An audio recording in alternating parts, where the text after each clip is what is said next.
Candidato, eu quero começar falando sobre política de segurança pública.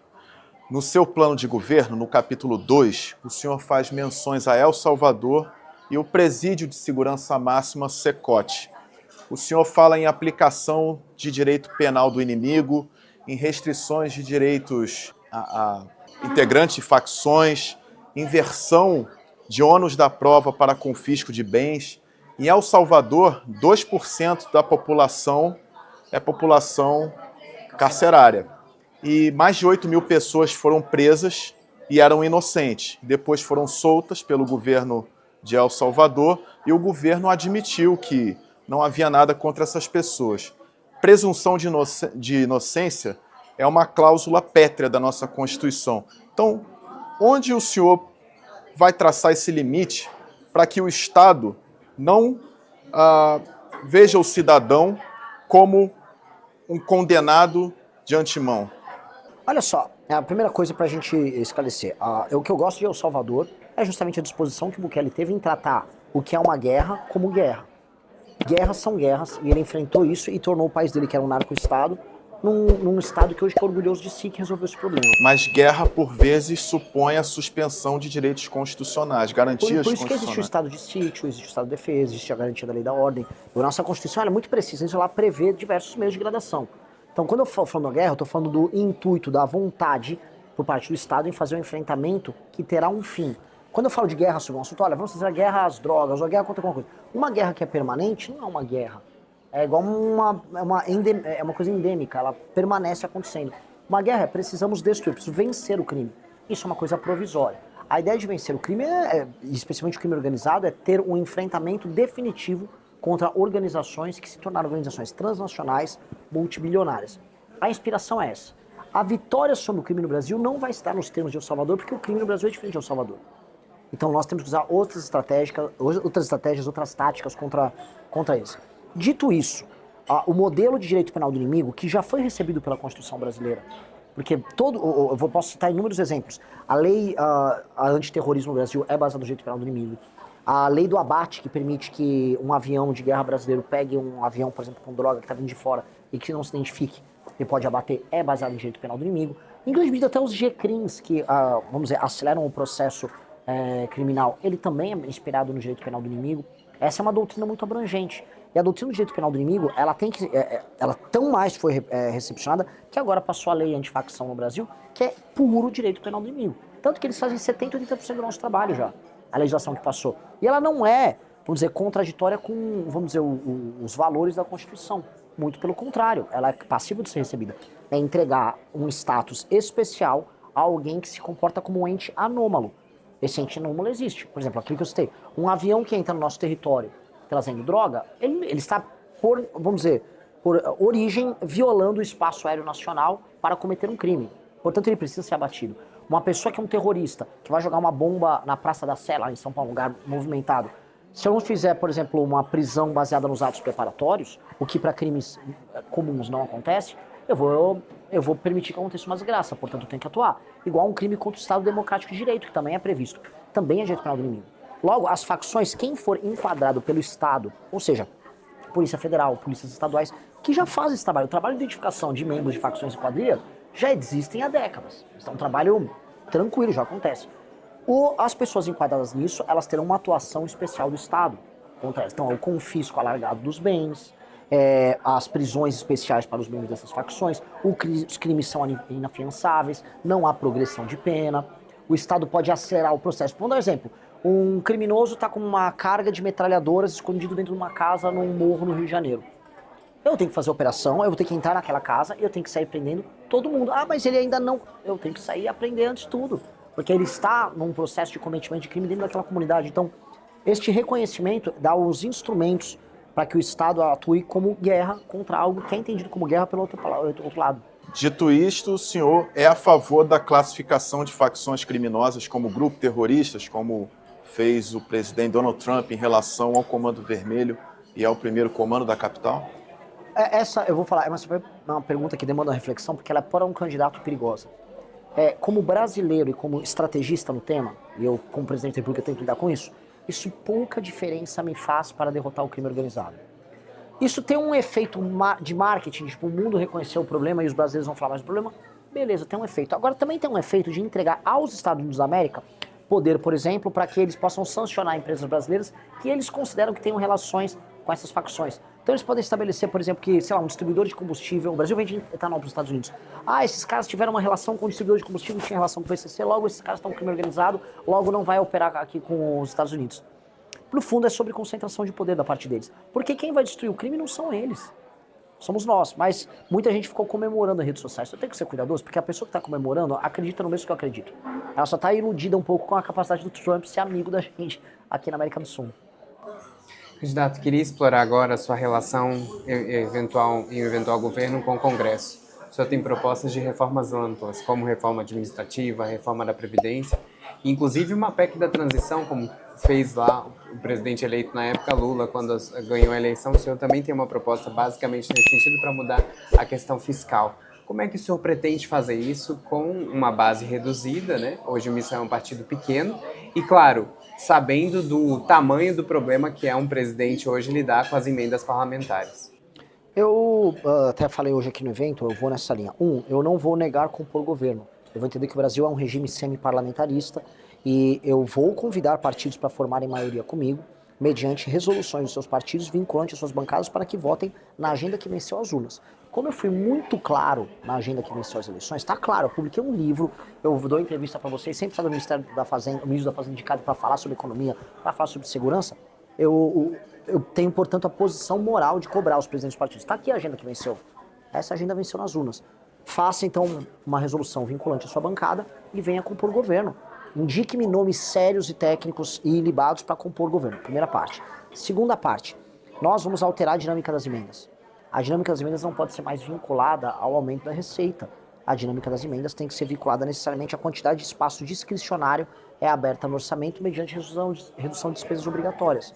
Assim como eu ganho mais espaço para investimento, posso ter uma política de redução de juros, as emendas parlamentares aumentam para o parlamentar. Então ele passa a ser o primeiro interessado a tocar a minha agenda fiscal, que é o que me interessa. E aí eu começo a utilizar o Centrão como um instrumento fiscalista e não como um elemento de destruição do orçamento como é hoje, né? Expansão do patabom, etc. Com essas duas coisas, eu consigo passar todas as pautas mais impopulares, que são as pautas ligadas à reforma fiscal, que nem deveriam ser impopulares, as pessoas hiperestimam a impopularidade disso. Agora, a agenda de segurança não me preocupa. Hoje, no governo Lula, ela passa. Hoje, o próprio Centrão, gente do PT vota, às vezes, em agenda de segurança. Então, me preocupa bem menos do que a agenda de competitividade e a agenda de reformas. Entendi. Até porque emendas é uma questão. A minha dúvida é se o senhor vai conseguir fazer a cabeça do parlamentar diminuir o seu interesse por emendas, porque cresceu substancialmente o valor das emendas. O que eu vou fazer é não negar. Já que tem a emenda, o critério da emenda não vai ser o aumento da receita, e o critério da emenda passa a ser ele, né, com a equipe do partido dele, dá para cortar essa despesa aqui, dá para fazer uma reforma administrativa assim assado. Poxa, sobrou mais espaço discricionário, eu tenho mais emenda.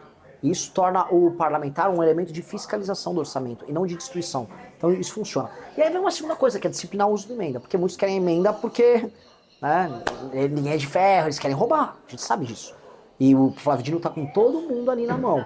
Tá pronto para pegar essa turma. Então, dentro da nossa legislação, que eu chamo de Lei de Responsabilidade Gerencial, nós vamos disciplinar o uso da emenda para políticas públicas que atendam a indicadores de desempenho óbvios e metrificáveis, que vão desde a construção de escolas para melhorar o índice educacional do município, fornecimento de água e esgoto, a construção de estradas e rodagens, vias de passagem, estradas vicinais, aumento da atividade econômica. Então, tudo que a emenda for... a emenda vai ser qualificada para atuar nessa área, e quanto melhor for o prefeito, mais emenda que ele recebe.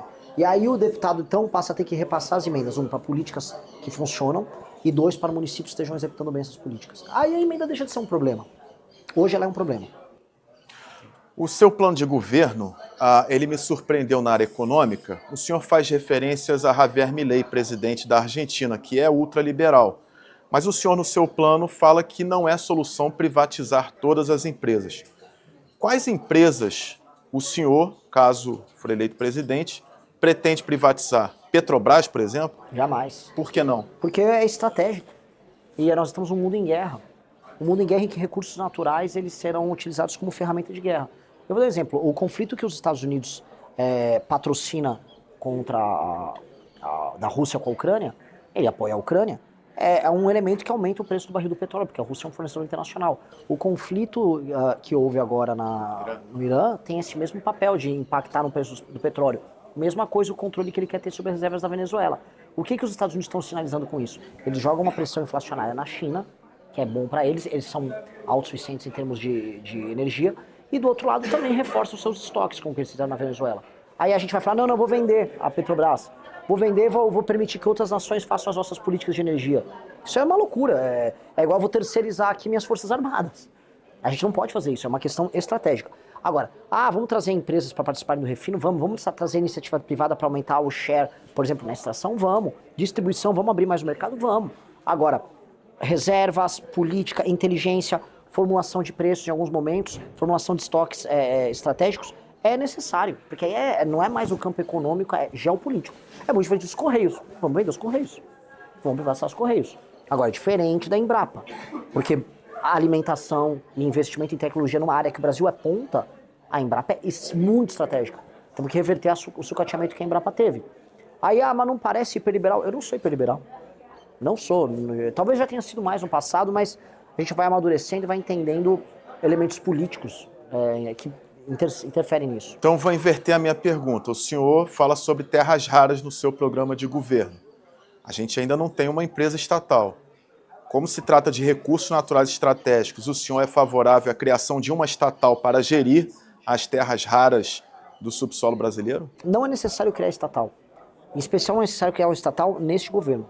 Você tem iniciativas e consórcios com universidades e iniciativa privada que cumprem um papel melhor do que uma estatal. Tem uma iniciativa que chama Magbras. A Magbras ela não é uma estatal, por mais que o nome pareça, mas ela está pesquisando e conseguindo as primeiras respostas na parte de processamento de determinadas ligas ali feitas com terras raras extraídas do Brasil, que permitem que o Brasil venha a ter, por conta desse consórcio, tecnologia proprietária nesse processamento. Por exemplo, a gente precisa ter tecnologia proprietária para processar disprósio, que a gente tem bastante. Patente tecnológica, né? E isso. Então, é muito importante a gente ter empresas nessas áreas, consórcios feitos com isso. E podemos fazer consórcios públicos com o setor privado. O Donald Trump, para dar um exemplo, ele botou o governo americano, acho que se não me engano, com 10% de share na empresa americana de terras raras, que está investindo no Brasil. Então, o governo americano se tornou sócio deles. Ou seja, mostra o interesse estratégico. Eu acho que o Brasil pode fazer investimentos e parcerias com iniciativa privada nisso. Até porque, em muitas dessas áreas, nós vamos precisar fazer joint ventures com empresas internacionais. Um exemplo claro, se haverá um investimento na parte de extração de terras raras na região de Goiás ou na região do Pará, e aí vão montar a empresa de extração, eu vou exigir que o processamento fique no Brasil e que haja uma política, e é uma política de Estado, com países amigos, para iniciar a fabricação de baterias, criação de zonas econômicas especiais. Essas empresas que vão operar no Brasil, elas têm que trabalhar em joint venture com empresas brasileiras. Então, vai ter que ter capital brasileiro, alguma participação de capital estatal brasileiro nessas empresas, troca de tecnologia, porque é o recado que a gente está passando para o mundo. Vocês estão vindo extrair um recurso natural nosso? Beleza, eu vou participar da criação do produto final com você. Senão a gente vira, novamente, um fazendão para eles. Então, isso é uma política, um ato geopolítico estratégico fundamental. Então, é a coisa o mais ultraliberal? Não é, mas até aí, cara, a gente tem que pensar no interesse nacional. Candidato, para fechar esse pacote de economia, queria só entender a fala do senhor sobre as emendas. O senhor falou que uma das formas de convencer esses projetos mais impopulares, e tem um ali que me chama a atenção, porque o Congresso já tentou avançar em alguns pontos nesse sentido, mas acabou recuando pela opinião pública, desindicação da aposentadoria pelo salário mínimo, por exemplo, é uma das suas propostas para reduzir o gasto público. O senhor fala que fazer isso, talvez mostrar para o parlamentar que fazer isso poderia gerar mais economia e, consequentemente, sobraria para emendas. Esse é um ponto? Esse é um ponto central. A ideia própria de quê? Você vai reduzir despesas. E reduzir despesas e sobrar orçamento discricionário, você aumenta o investimento, e aí você inclui a emenda no investimento, é uma ideia que atrai o parlamentar, só que ela não pode trair o brasileiro. A modalidade de emenda como nós temos hoje, a emenda roubalheira, ela não pode ser a modalidade que eu vou trabalhar. O parlamentar vai entender, você vai continuar inaugurando obra, você vai continuar indo pro seu estado. A diferença é que você não vai fazer uma empreiteira com seu amigo, com seu primo lá, que vão pegar a emenda e vão desviar 30%. Não vai. Agora, inaugurar obra você vai. Ou nós somos uma república, nós temos que trabalhar de maneira republicana. E nesse ponto, você está fazendo perguntas bem boas sobre a parte de composição de governo e briga com os outros poderes. Nesse ponto eu tenho que ser inteligente e saber entender que com uma PGR livre, uma Polícia Federal autônoma e com as investigações que caíram na mão do Flávio Dino, todo mundo que caiu na farra das emendas está muito encrencado, mas não é pouco, muito encrencado. E eles não estão em grande posição de, vamos dizer, de brigar sobre esse assunto. Basta ter um PGR que comece a mandar os processos ali para eles vão ter, vamos dizer, graves problemas. Então, assim, eu quero negociar por bem, mas também quero que eles entendam que ninguém vai mais botar a faca no pescoço do presidente da República. Eu quero que as emendas sirvam ao Brasil, e não eles se sirvam das emendas e se sirvam dos brasileiros. Se você gostou do vídeo, não esqueça de deixar o like e inscrever-se no canal.